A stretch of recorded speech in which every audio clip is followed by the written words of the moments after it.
Hello friends, welcome to my channel. तो शिशु भवन में नर्सिंग ऑफिसर को लेकिन आपण इंपोर्टां अपडेट रोचे। आगुरी आपणकर शिशु भवन नर्सिंग ऑफिसर पदवी आसब नहीं कि बहुत आपण आसूला अपडेट आसूला किंतु बहुत दिन पर आपणकर यहाँ अपडेट आसी गोटे कि नुआ शिशु भवन आपणकर यहाँ कटक देखो ये आपणकर कटक जो नुआ शिशु भवन होती एथेर आप नर्सिंग पिला निजुक्ति दिज्व विषय जाना नर्सिंग ऑफिसर जो हम निजुक्ति दिज्व शज्या बढ़ी सेवार लगुनि कटक स्थित सरदार वल्लभ भाई Patel post graduate institute of paediatric शिशु भवन में भित्तिभूमि बढ़ी बेड संख्या 200 रु 846 को वृद्धि पाई। जेनराल बेड सह आईसीयू संख्या बढ़ी चिकित्सा भित्तिभूमि बढ़ी रोगी सेवा डाक्तर फार्मासीस्ट लैब टेक्नीशियन आदि पदवी वृद्धि प्रस्ताव स्वास्थ्य विभाग अनुमोदन लाभ कर खाली आपण ये नुहे आपण फार्मासीस्ट डाक्तर लैब टेक्नीशियन भी आपण रोचे मात्र रोगी सेवा क्षेत्र में गुरुत्व बहन करता नर्सिंग ऑफिसर पदवी वृद्धि हॉस्पिटल पक्षर दि जाता प्रस्ताव फाइल एवं स्वास्थ्य विभाग अटकी रही 234 नर्सिंग पदवी 556 को वृद्धि दि जाता प्रस्ताव बाबद निकट स्वास्थ्य विभाग पक्ष तर्जमा होता नूतन भाव 322 नर्सिंग ऑफिसर पदवी सृष्टि नहीं स्वास्थ्य अर्थ विभाग समीक्षार एक प्रकार स्थिर होते ही फाइल मोहर बाजी ना सूचना मिली।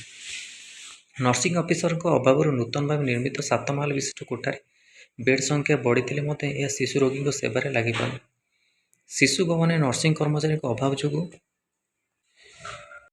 अभाव जो अनेक समस्यार समय रोगी सेवा बाधाप्राप्त होउछि। बेड संख्या 200 रु 4 गुणा बढ़ी एथिरे आईसीयू बेड पुणी 21 रु 146 को वृद्धि पाई। जेनराल बेड ठार आरंभ कर आईसीयू बेड बढ़ी से अनुसार शिशु रोगी को चिकित्सा सुविधा मिलूनी। नर्सिंग कर्मचारी अभाव शिफ्ट अनुसार नियोजित कराई हॉस्पिटल कर्तृपक्ष पाखे मानव संबल ना फल 7 महल विशिष्ट नुआ कोठार आईसीयू संपूर्ण भाव आरंभ हो पाने पूर्वपरी से पुराणा कोठार आईसीयू हाथ गणती गुरुतर नवजात और रोगी चिकित्सा होती अपक्षे प्रतिदिन 50 रु अधिक आईसीयू न पाई फेरुंट एठार केवल 15टी एचडीयू बेड्रे एवं काम चला भाव चिकित्सा चलती सेहीपरि सर्जरी विभाग में वार्ड समेत ओटी आदि नर्सिंग ऑफिसर अभाव रही। आसंता डिसेम्बर सुधा 7 महल विशिष्ट नुआ कोठार संपूर्ण कार्यक्रम होगा सह योजना अनुसार समस्त चिकित्सा सुविधा स्वास्थ्य सेवा उपलब्ध हो स्वास्थ्य विभाग लक्ष्य धार्य रही। एने स्वास्थ्य विभाग हाइकोर्ट सत्यपाठ देइछन्ति। नर्सिंग ऑफिसर पदवी वृद्धि संपर्क में मेडिकल अधीक्षक प्रोफेसर डाक्तर प्रभाकर मिश्र प्रतिक्रिया दी कहते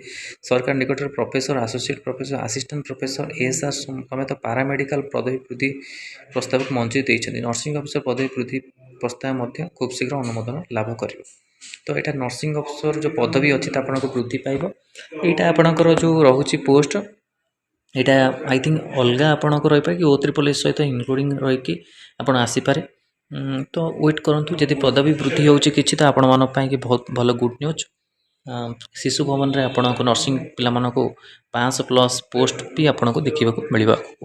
तो यहाँ इंपोर्टां अपडेट थिला ता सहित आपण को डाक्तर फार्मासिस्ट ये सब लैब टेक्नीशियन आपण को आगु भी अपडेट आसीबो जॉब को नहीं।